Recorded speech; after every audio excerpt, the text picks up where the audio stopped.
Welcome back to another deep dive. Today we're focusing on something that might seem small, but honestly, it makes such a huge difference in scale modeling. The headlight assembly. It really does. They're like the eyes of the model, aren't they? Get them wrong, and the Yeah. whole look can feel off. Exactly. They add so much realism, so much character. Totally agree. And to get that pro finish, we're diving into Tamiya TS spray lacquers today. These are fantastic professional grade, really fine pigments, super durable finish for hard plastic kits. Yeah, they lay down beautifully.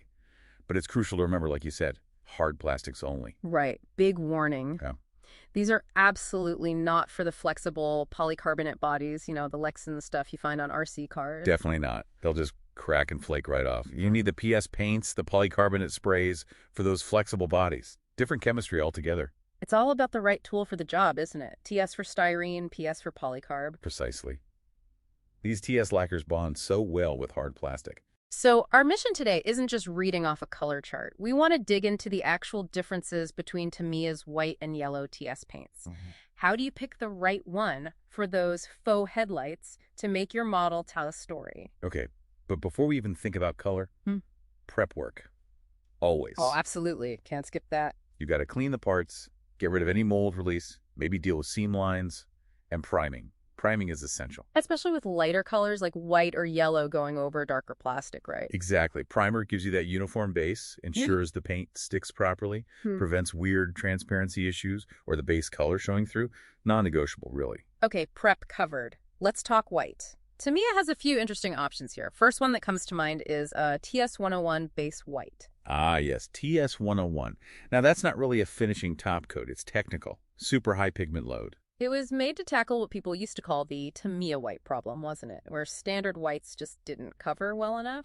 That's the one. So if you need a really bright white finish, especially over dark plastic, the pro way is often great primer, then a coat of TS 101 base white, then your actual gloss white top coat. Okay, so that brings us to the main gloss white, TS 26 pure white. Right. Your standard bright neutral white, very clean, very crisp. But it's known for being a bit translucent. Low opacity. It is, and that's not necessarily a bad thing. It's designed to go on in very thin coats. That allows it to level out incredibly smoothly without pooling or hiding detail. It just means you need a good base, probably white primer or that TS 101 underneath. So for like modern GT race cars, supercars with those sharp, almost clinical-looking headlight units, TS 26 sounds perfect. Spot on. Now, if you want something with a bit more history, character. You're thinking TS7 racing white. Exactly. TS7 isn't pure white like 26. It's got this distinct, warm, creamy, almost ivory tone. It's designed specifically to mimic those slightly off-whites you saw in older race cars. Ah, okay. So for a classic Le Mans car from the 60s or 70s, like a GT40 or maybe a Porsche 917, TS7 would give it that authentic, period-correct feel. Precisely. Just adds that subtle vintage character.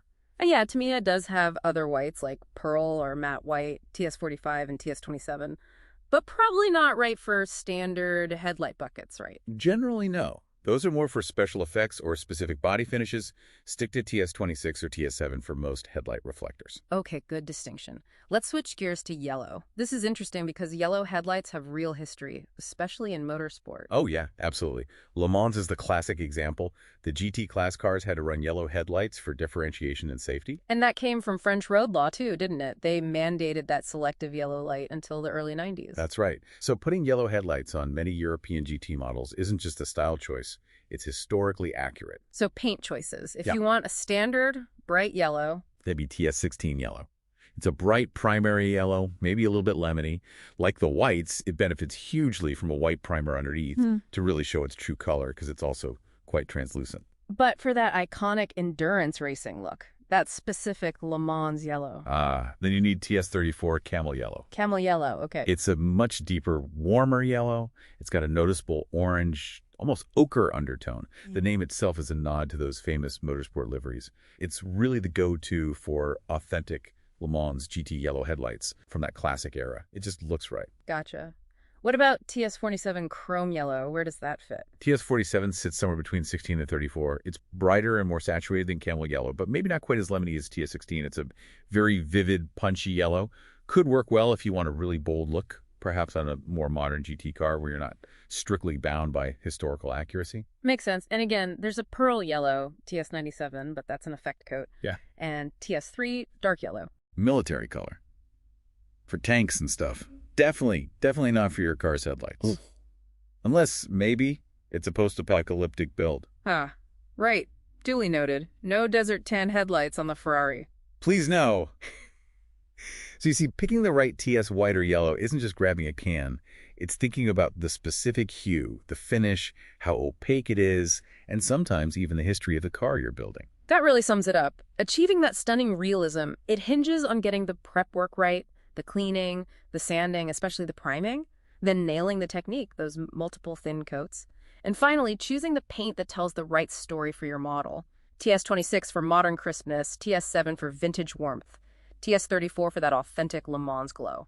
So the question for you, the listener, is what stories are you going to tell with the eyes of your next model? Knowing how these subtle shade differences work, how can a simple paint choice elevate your replica, maybe even turn it into a little piece of history?